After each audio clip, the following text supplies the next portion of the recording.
welcome back to the RevRx podcast, where we show you how to thrive in faith, family, and health. My name is Chad Potts, and I'm your host. Today, I'm so excited to introduce to you my special guest, Mandy Pallock. Mandy is the author of The Question Habit and someone who's really built a life around the power of curiosity. Maybe you felt stuck in surface level conversations. Maybe you're trying to connect with your spouse, with your kids, or even with God, but the words just don't seem to go very deep. What if I told you that the right question asked the right time could change everything? That's what Mandy's all about, intentional curiosity. In this episode, we dig deep about how asking good questions helps to build resilient relationships. We're going to talk about how to spark real conversations in your marriage, why it's okay to ask God hard questions, and how Jesus himself used questions to connect, teach, and transform. This episode is a powerful reminder that connection doesn't have to be complicated. Maybe your relationship transformation is just on the other side of a couple well-asked questions. So without further ado, I introduce you to my friend, Mandy Pallock. Mandy, thank you so much for joining us today on the RevRx podcast. What a privilege it is to have you here with us. Oh man, on a scale of 1 to 10, I've got to be a 12. How excited I am to be here. Thank you, Chad. Appreciate it. Yes. It's an honor, and love to just delve into some conversations with you. I'd mentioned I follow you on social media. We'll put some links, of course, to all that in the show notes. But you're putting out a lot of great content when it comes to relationships, when it comes to faith. You're really building on a lot of that with your book that you've written. But before we get into all that, I'd just love to know a little more about you. Can you tell our listeners a little bit about yourself and kind of how you reached the point where you are today? Yeah, for sure. So my name is Mandy Pallock, and I live in Southeast Texas. I'm happily married to the man of my dreams, and we are raising 3 kiddos together. And it's a wild, crazy adventure, as anyone who's raising kids knows. I have a background in photography and production and supporting nonprofits, and I'm all about asking why. And it really started not because I was inherently curious, but because I was inherently shy. And I remember picking the seat to sit in my car, our car as a kid, knowing that if I sat in the front seat, that's where all the conversations were going to happen. And if I sat in the back left seat, I could daydream and read a book. And so, as that process happened, I had this amazing dad who would consistently and tenaciously invite me into a conversation seat. We called them the talking seats. And he'd ask questions. And, I wasn't always good at them. And I still am not always good at answering questions. But that practice and that kindness of just someone wanting to get to know me, it really gave me an appreciation for questions. And so I first started asking questions because I realized if I got somebody else talking, I didn't have to get to talk. And, it's the introvert's secret weapon, right? It really is. It is. And so then it's just kind of grown from there. But that's me. Well, you and I think I guess you would relate to the introvertedness. I'm an introvert as well. Yes. And so we may just sit here and ask questions back and forth. I like it. It's a conspiracy. Yeah, that's right. Well, I love that. And, there's a degree of relatability to what you said. Especially if you are on that introverted spectrum, which I definitely am. I'm the daydreamer, sit in the back and read a book. If only I didn't get car sick, of course. Oh no! But yeah, questions are so important. Mm-hmm. I shared with you just a minute ago. I had a family member tell me they remember taking me on a trip when I was little, and the biggest thing they remember was that I asked a ton of questions. And I still do that today. I'm very much kind of a why guy. I want to know how things work. I want to know what makes you tick. I want to learn more about other people. It's how I explore the world around me. So I've always been kind of naturally drawn to the question habit. Like that made me really want to delve in and kind of see what you're about. Can you just introduce us to the concept of asking questions? You've kind of done that in your past, but give us just a premise for your book, kind of what drove you to to kind of go out on a limb and write about it. For sure. Yeah. Thanks, Chad. So my book is called The Question Habit, and it's all about building resilient relationships with God and others, one question at a time. And you said you love asking questions and you're a why guy. You're in really good company. Like in the Gospels, Jesus asked somewhere in the vicinity of 288 questions, depending on which version you're looking at, which is astounding. It is. That Jesus used this powerful tool as a way to teach and minister and inspire and cultivate and mentor. And, when we're asking questions, we're emulating the very best source. And really, God made us to be curious. He made us to wonder why and to explore and discover. And, swapping out a period for a question mark, it's one of those great ways that we as humans can discover what we don't know, and what we don't know, we don't know. And it's a way that we as believers can really discover effective ways to mentor and encourage other people. So yeah, that's one reason I'm pretty excited about questions. Awesome. So how might questions enable us to better get to know one another? Mm-hmm. How does that help us in relationships? I know it's kind of a big question, but what would be your take on that? And then maybe we can delve into some more specific points. Yeah, for sure. Just sitting here thinking, I think when you ask me a question, I'm just because you're an amazing human who wants to get to know me. And that says a lot to me as a person. Like, here's someone who values me as a person enough that they're going to ask a question and want to get to know me. And so when we're asking other people questions, whether that's someone in the checkout line, or it's our spouse, or it's a coworker, or it's actually our child, when we ask those questions, we are saying, I value you, I see you, and I want to get to know you. Yeah. And I think, Chad, that's like the first step in asking questions is to recognize that we're speaking to someone made in the image of God, that regardless of their background or their worldview or their context, they're made in the image of God. Yes. And when we bring that holy understanding to a conversation, the sky's the limit on where it's going to go. Absolutely. It does show a great amount of care and concern, doesn't it? Mm-hmm. When I care enough about you to ask a question, to get to know you better, mm-hmm. and vice versa. I mean, it works the same way. Yeah. And that's really, that's a relationship builder. That's a relationship starter of sorts. It really is. It really is. And we all know, like, when somebody asks us a question just to be polite, like they're looking over our shoulder, Right. They're checking the score, they're thinking about their response. We know what that feels like. And so really, when we can offer this sincere, listening, attentive care to someone, it's a big deal. Yeah, it's a way of being present. Mm-hmm. And I really like that part of the question habit as well. So getting into there's several different areas that you've written about that we can ask questions, and I believe do they all start with a D, or they have like some aspect of alliteration there, or do's or something like that? Yeah. Hold on, let me see. I better look, Chad. Let's see. Well, what I'm referring to, and I'll edit all this out, of course. Yeah. There's so I downloaded your from your website the question list. Well, there we go. Yes. Yeah, okay. yeah. So there's the I'm dream, tracking. the do, yes. the yeah. Yes. Okay, I'm tracking. Thank you. Okay, cool. Sorry, yeah. No, you're great. So dream, do, I do, and we don't have to talk about all those, but maybe we can just kind of single out a couple of those. Absolutely. So as part of your work, there are these, I guess we'll call them pillars of questions that we can ask. And I'd love to delve into a couple of those with you. One of them being like dream questions and I do questions and things like that. Could you help us navigate through some of that? Just help us to understand really how those things are beneficial in our life.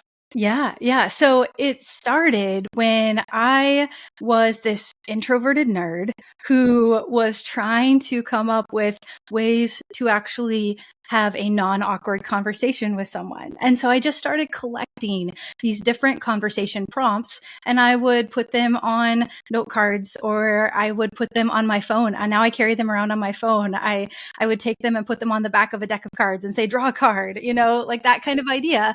And eventually, as I started adding to that, I realized that they really kind of organized themselves over stages of life and seasons of life. And so, on my website, I have a collection of free conversation starters that are organized around those stages of life. Like, so dream, questions that you might ask yourself or someone else when you're in that life purpose stage of dreaming about what you might do and what that world changing endeavor might look like. And then I do is that whole, what would you do if you're in a relationship and you think, well, am I going to say I do to someone? What might be some relationship building questions? And then, I do with a question mark is the ones that you would ask your spouse after the fact as you're still, wanting to invest in that relationship. And then what did we just do is, questions that you might ask as a parent, either for yourself and your role as a parent or that you might ask your kiddos. And so it just builds from that. But it's, and there's cross pollination, but it's a fun way to think through, like at this stage of life that I'm in, or at this stage of life that my conversation partner is in, what are questions that might deeper conversations? Yeah. I love that. So let's talk about spouse. What are some ideas you have, and really what are some benefits of some of these conversation starters? Maybe some real life examples of how this has kind of helped you in your relationship with your husband. You guys have got 3 kids. I have 3 kids too, so I know the wonderful mess that can be. So maybe we'll go there next. But I'm just kind of putting some practical steps into this. These are great conversation starters, but where in your relationship with your spouse and with your kids have you found this particularly helpful? Absolutely. When several weeks ago, my husband Peter and I went on a date, and then we went to this restaurant. We're like, hey, we both have some interesting food challenges. We found this restaurant we both can eat at, and we're so excited. So we get our food, we sit down, and we look at each other, and it's like, what's next? Yeah. So I was like, wait a minute. I had 3 questions just in my calendar calendar item on my phone that were questions I wanted to talk to him about because they'd come up in that week. I just jotted them on that calendar event, and I knew that we didn't have to worry about it until then, but it was going to be a conversation starter. And it was. And we had a great conversation. We got to 2 of them, and he just smiles and waits for me to look up the question because I can't remember it, and it works. And I love that it's both intentional and freeing to know, like, if you're collecting these questions as you go, and then you're thinking specifically about someone, and then it brings a curiosity and an intentionality to those times. Because, those date nights are pretty rare, pretty special. You want to make the most of them and really invest in that relationship when and where you can. That's exactly right. That's why I mentioned the kids too, because sometimes it feels like, that's all you talk about. So, it's good to have some of these questions, because in the moment it's hard. Yeah. But being intentional about it. Yes. And saying, all right, this is coming up. Let me plan a little bit. And it doesn't always have to be planned and intentional. But I think probably the more you do, the better you get at it, like anything else. Absolutely. And Chad, probably one of the more fascinating aspects of that is to see how answers and questions change over the years. I love that, as my husband and I have been married for 14 years now, to just kind of think, over that time, what has stayed the same, what has changed. And that's a beautiful reflection of a relationship too. Awesome. What about with your kids? And I'm sure different ages, there's different sets of questions, but yes, what's been some ways that you found that to be really helpful in engaging them? Yeah. So one thing before I jump into answering the question is the acknowledgement that some days you're going to ask a question and it's going to inspire this amazing, deep, soul-stirring conversation. And then most days you're going to ask a question and you're going to get a grunt. Or you're going to get an eye roll. And that is okay. Like that's the reality of this, that both in our asking questions, we're giving them the safety, the security, the opportunity to think through those answers. And then also the resilient relationship part where they know there's a safety and security in this and that we're not going away. Like we're going to stick with it. We're going to keep asking questions, keep investigating, keep initiating those relational conversations. And it reminds me of a painting, like the best paintings, they're made like a brushstroke at a time. And as a sketch at a time. And that's what these conversations are about too. And so a quick illustration of that is A while ago, I took my kids on our first ski trip, and it was just so much fun. And so, our youngest is this adorable pink marshmallow, and then our middle kid discovers he has a penchant for flying through the trees until he loses everything. And then our oldest one, he doesn't really care how he does it; he just wants to do it fast. And with that, every lift line was an opportunity for a conversation. And every time on that lift chair was a chance to say, hey, what do you think about that last run? Or did you see that guy? And just really, it's that brushstroke of a relationship and what that gives. And I love that, as we're all a part of that together, they start asking questions too. They become like you as that curious kid in the car asking those questions. And so it creates this culture of curiosity that's just so healthy. I'm getting it back now, by the way. My kids are 3, 5, and 7, and tons of questions, but I don't discourage that at all. Absolutely. But yeah, it's just the way we engage with our world, isn't it? Mm-hmm. Yeah. And, there's actually research that's so fascinating, like how many questions that kids ask. And they ask somewhere like 20,000 questions between birth and 4. And like, that's a lot. And it's so beautiful because it's another idea. I said 20,000. It's actually 40,000 questions between the ages of 2 and 5. And, that's only 28 questions a day. And so other people are like, it's actually more like 100 or 200. But God made us to be curious. And every question is an opportunity to invest and discover and cultivate. Yeah, I love that. Let me transition a little bit and ask you about the role of questions in our faith. And that can look a lot. We mentioned a minute ago that, when we're asking questions in the, with the example of Jesus. Yeah. Actually, one of my books I pulled out for this interview, it's an old book, but it's called Questions of Jesus. Ooh. And it's just one that I've come across years ago. Yeah. It's a little devotion. I mean, I think it's maybe like 100 of them. And it's just every question that Jesus asked, or not every question, but every prompt is a question that Jesus asked. And it talks about really the heart that he was getting to by asking that question. And so you can see my brain has kind of been around this for years. I love the idea of curiosity and with questions. But where does that come in our faith? What are some different ways that you see the importance of questions in our faith? Because there are questions we may have about our faith. There may be questions we have about God. Sometimes we're scared to voice those or really even admit we have those. Yeah. But what really is the point of asking that question, and how does that play a role in our faith? Yeah. Yeah. So you're talking about questions that Jesus asked. It reminds me of specifically Matthew 20. It's the story of these 2 blind men that are on the side of the road and they're crying out for mercy.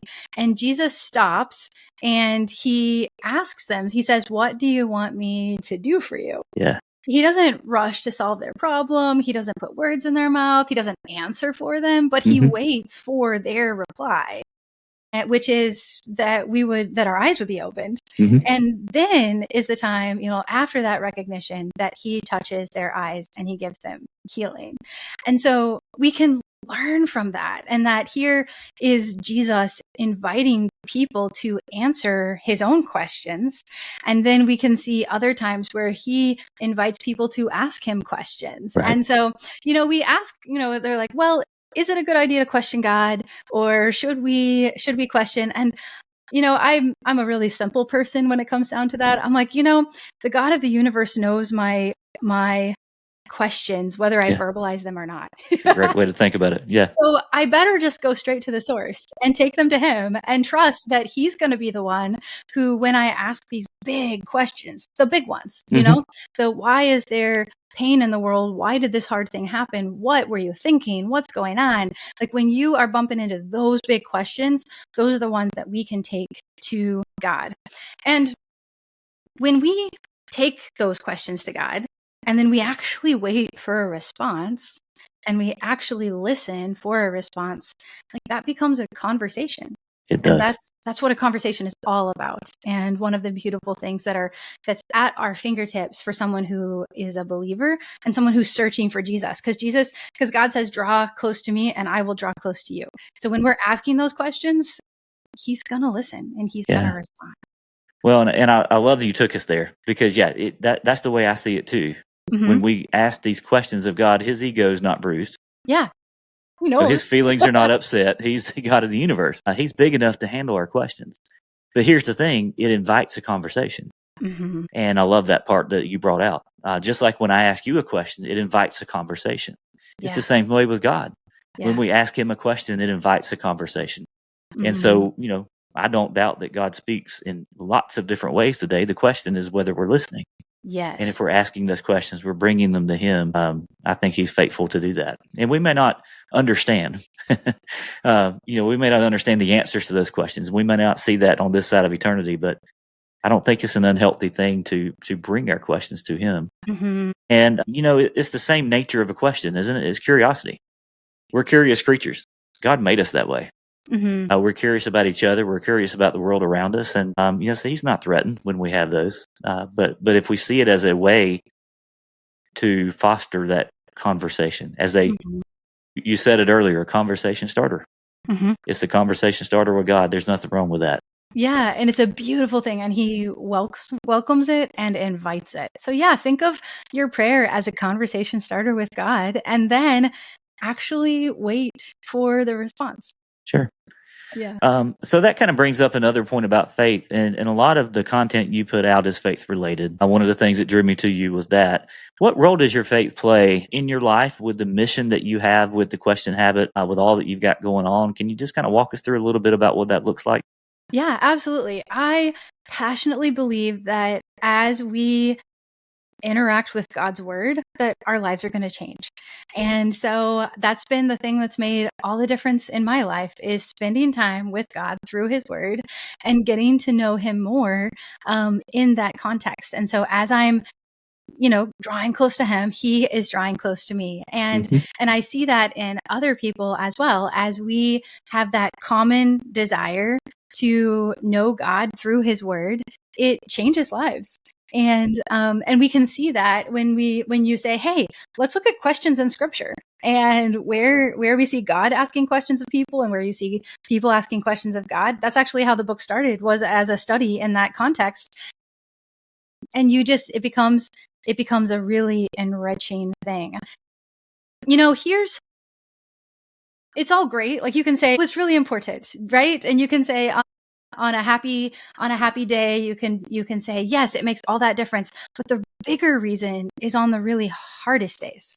Like, on the really hardest days, that difference. And I remember driving, being this like Sunday morning, and I'm driving to church, and the my passenger seat was empty and the back seats were full of car seats, and I was driving to church one more time by myself, knowing that I was going to encounter these well-intentioned but coming across to me as super judgmental people that are going to say, and where's your husband today? Mm-hmm. And why couldn't he come? And because he was curled up on the couch back at the house, in this fetal position of pain. And we were going through the process of figuring out what in the world was going on. And since then, God has, it's come out that there's some autoimmune issues and a couple genetic issues, and it's this one big, huge ball of wax, right? But on this drive, Chad, I was talking with Jesus.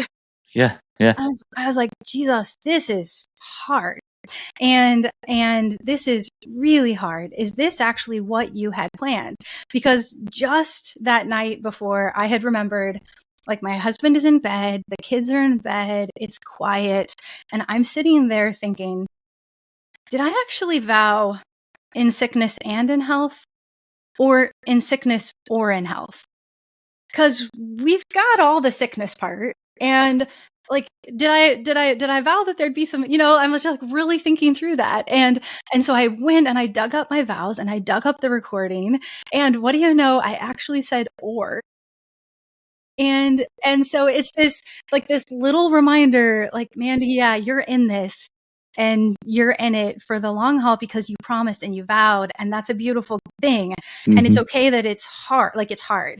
And so here I am on the way to church, and in this moment, as I'm having this conversation with Jesus, I just feel his response. And it's something along the lines of, yes, Mandy, I know it's hard. Would you really be satisfied with anything that was an unchallenged, unmotivated life?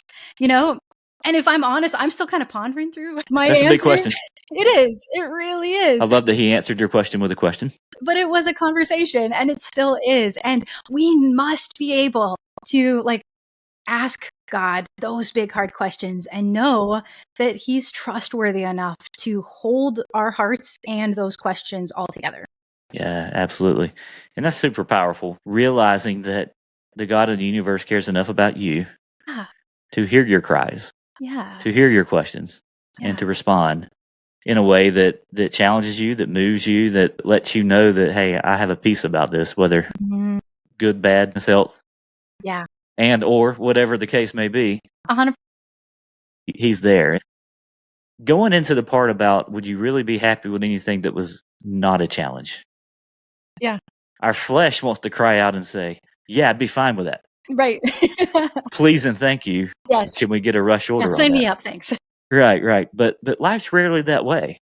And I would dare say that anything worth having is generally not that way. Am I right? I would agree with you. Yeah.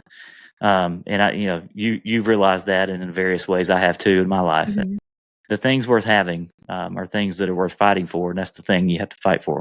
Yeah, very much so. Yeah.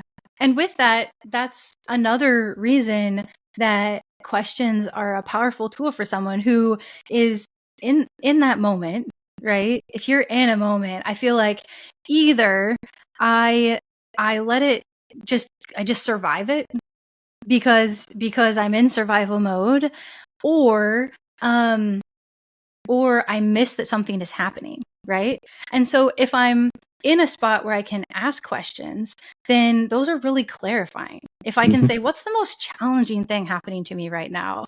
And what's one thing that I could do that might adjust my response to it, or my, if I can just ask those really simple, achievable questions, it can shift my whole perspective and Absolutely. help me grow through it instead of survive through it. Yeah. And that's one of the big things I do with my men's coaching is I talk about, it's easy to be in survival mode, but, really and truly, God made us to thrive. Mm-hmm. Now, that may look different for a lot of different people. The key of it being that he's with us. And anywhere he's with us, we can thrive. Yes, absolutely. And, but there's so many people that it breaks my heart that, because I've been there and I've done that, we're just surviving each day. Every day just kind of just happens to us. Yeah. We feel like we have no control, and really realizing that, okay, when you start that conversation with our Maker, he cares enough to lift you out of that pit. And we've experienced that in a lot of ways.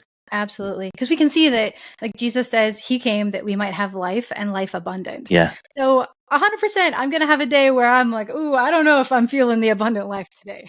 Right.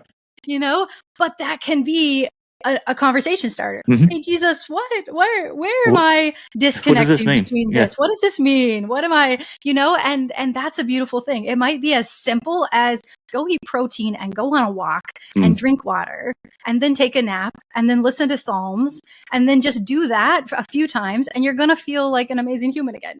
Absolutely. Yeah. And, there's scripture to back that up too. Yes. Never underestimate the power of a nap, or, lots of those points that maybe we don't think of as biblical, but there's stories in there to support it. Absolutely. I want to kind of close our time together by talking about, okay, we're asking questions, but I want to hit on that opposite side too. All right. So let's talk about being present with others that are answering these questions. Yeah. But that's a big part of the conversation. So part A is asking the question. Part B is being present enough to hear the answer. Can you talk through that just a little bit and help us think about it? Yeah, absolutely. I love that you're thinking through that. John Knox said that we cannot antagonize and influence at the same time. And we know what it's like to be attacked with a question, don't we? Right. Like, what were you thinking? Are you going to wear that? How could you be so rude? These are questions, but they are weaponized questions. And so it helps me so much if before I ask a question, I do what we were talking about initially, which is remind myself that this person I'm talking to is someone made in the image of God. And if they're a believer, then they are indwelt with the Holy Spirit. And those are two beautifully orienting things for me to go into a conversation with. And then I love a prayer that my pastor has taught me, which is, I call it the include me prayer. And it's a simple acknowledgement that Jesus is already at work in the space that we're walking into. Right. He's already there, already present. And we get to ask him, Jesus, would you include me in what you're already doing? And when I breathe that prayer before I go into a potentially hard conversation, man, it's a totally different conversation. It's a game changer. It is. And so then being aware of body posture and positioning and eye contact and facial expressions. And when I'm aware of those things, then just those simple things can really communicate to someone else. I hear you and I'm listening. Yeah. And I love the reminder that in that conversation, I'm not being asked to edit their responses. And so instead of editing their responses, which I'm great at because I'm an editor, right? Instead of editing their responses, I can ask follow-up questions. Follow-up questions like, can you tell me more? Or how did you come to that conclusion? Or what's another example of that? Or different words that might explain that same idea.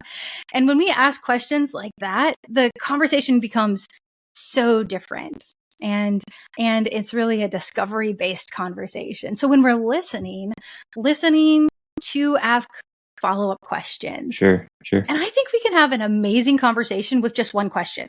Like you might ask a question and then I might share something and then it becomes this great back and forth that's just natural where we're both listening to each other and we don't even have to ask another question. And so, questions by themselves, they're just trivia.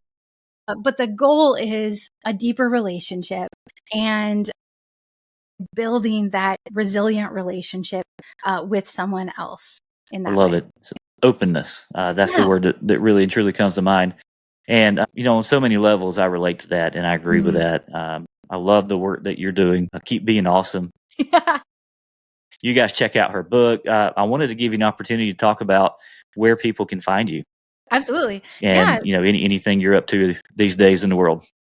So my book is called The Question Habit, and you can find it at thequestionhabit.com. And that also is a good launching point to find me on socials or on online on my blog, other places. I also have a podcast that you can reach from there, but it's thequestionhabit.com. And really it's this belief in this audacious idea that God put us right where we are with intention, and that has the possibility and really amazing result of changing the world, because that's what Jesus does. And so, that's who I am and what I do. And I'm a fan of what you're doing, Chad. So thanks. Well, awesome. And, it's all about getting the most potential out of the time and the space you're given, and asking the right questions in the right way and listening to the response is one powerful way that we can get a lot of potential out of where God put us. And so, well, thanks again. This has been such a privilege. You guys check out Mandy and the work she's doing, and look forward to seeing you continue to put out wonderful content and change the world one question at a time. Thanks so much, Chad. Thank you for listening to the RevRx podcast. We hope you enjoyed what you heard today, and if so, we'd love it if you would hit that subscribe button so that you'll never miss a new episode from us. Also, feel free to leave us reviews and comments, as we'd love to hear from you. Be blessed and be the very best you.